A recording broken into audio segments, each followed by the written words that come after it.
Politique mise en extinction, une formule lourde de sens.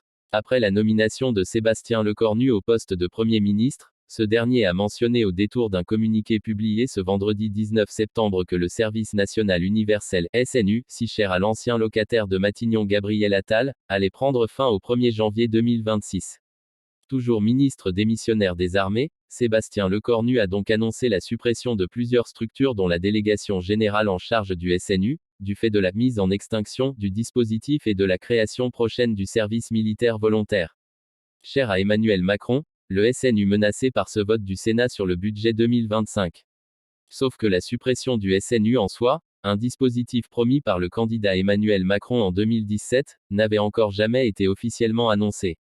Le président de la République avait évoqué en mars une grande refonte du SNU et dit en juillet qu'il voulait donner à la jeunesse un nouveau cadre pour servir, selon d'autres modalités, au sein de nos armées, promettant des annonces à l'automne. Un service militaire volontaire était alors envisagé, sans être acté, la France ayant suspendu la conscription en 1997. Destiné aux jeunes âgés de 15 à 17 ans, le SNU comporte une mission d'intérêt général et un séjour de cohésion comprenant des activités sportives, culturelles et intellectuelles, avec des journées qui débutent par la levée des couleurs, drapeau et hymne national, et le port de l'uniforme.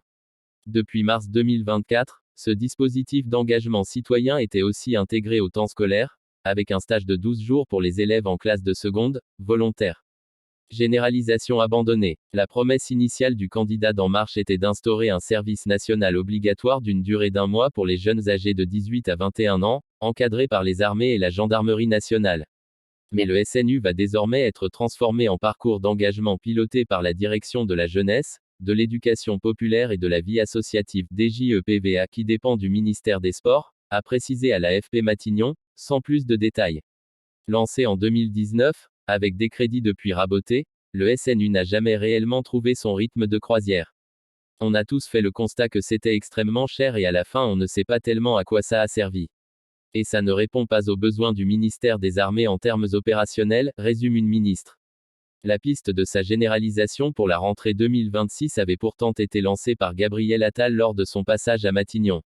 Mais elle s'était heurtée à de vives résistances, avant d'être abandonnée. L'objectif était ambitieux, puisqu'il prévoyait d'attirer 66 000 volontaires en 2025, après 80 000 en 2024, mais seuls 35 700 jeunes s'étaient inscrits à l'automne 2024. Et les crédits alloués par le gouvernement étaient passés à l'époque de 130 à 80 millions d'euros.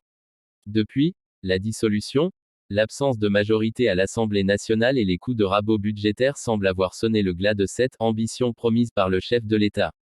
D'autant que la Cour des comptes avait dressé, il y a 1 an, un bilan sévère du SNU, critiquant des objectifs incertains, un coût largement sous-estimé, et des difficultés de déploiement.